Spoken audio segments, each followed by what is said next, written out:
Hello friends, నా పేరు మిన్ను. నా పేరు చిన్ను. మేము ఈరోజు కొత్త ఇంటికి వచ్చేసాము. ఈరోజు గృహప్రవేశం ఉంది మాది, అందుకే పాలు కూడా పొంగించేస్తున్నాము. మేము ముగ్గు కూడా ఇస్తాం ఫ్రెండ్స్, మీరు కూడా ఇస్తారా? మా ముగ్గు ఎలా ఉంది చెప్పండి, బాగుందా? మీరు కూడా ఇలా రోజు ముగ్గేయాలి. పాలు పొంగించే ముందు గ్యాస్కి ఇలా బొట్టు కూడా పెట్టేస్తున్నాము, చూసేయండి. మనం ఏం స్టార్ట్ చేసా బొట్టుతోనే స్టార్ట్ చేస్తాం కదా.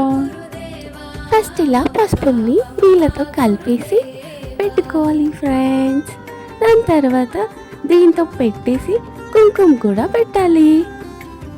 మీరు కూడా ఇలా హెల్ప్ చేయాలి ఫ్రెండ్స్. నెక్స్ట్ మనం పాలు పొంగించేసుకోవడం అంతే. పొయ్యినే కాదు, గిన్నెకి కూడా బొట్టు పెట్టాలి.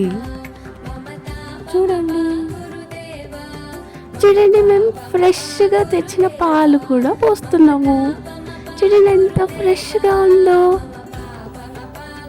మనం ఇప్పుడు గిన్నెకి కూడా బొట్టు పెట్టేస్తాం. చూడండి చూడండి పాలు ఎంత బాగా పొంగుతున్నాయో.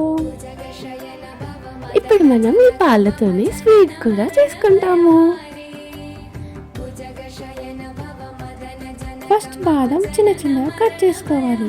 గీ వేసుకొని కొంచెం వేడవ్వగానే అందులో వేయించుకోవాలి. వేయించుకున్నవి పక్కన పెట్టుకోవాలి. దాని తర్వాత మనం రవ్వ కూడా ఫ్రై చేసుకోవాలి ఫ్రెండ్స్. మేము ఏం స్వీట్ చేస్తున్నామో గెస్ చేయండి ఫ్రెండ్స్.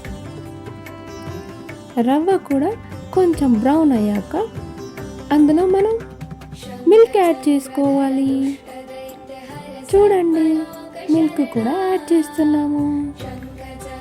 ఆ మిల్క్ కూడా ఇప్పటిదాకా పాలు పొంగిచ్చిన మిల్కే ఫ్రెండ్స్, మేము ఏది వేస్ట్ చేయము. అందులో కూడా కొంచెం షుగర్ యాడ్ చేసేయాలి. ఇప్పుడు అయిపోయింది, టేస్ట్ చేద్దాము, చూసేయండి. ఇవేమేం చేసిన కేసర్ బాగుందా? టేస్ట్ అయితే చాలా బాగుంది ఫ్రెండ్స్. జిలేబీ కూడా చేసుకున్నాము. ఇవి రెండు చాలా బాగున్నాయి.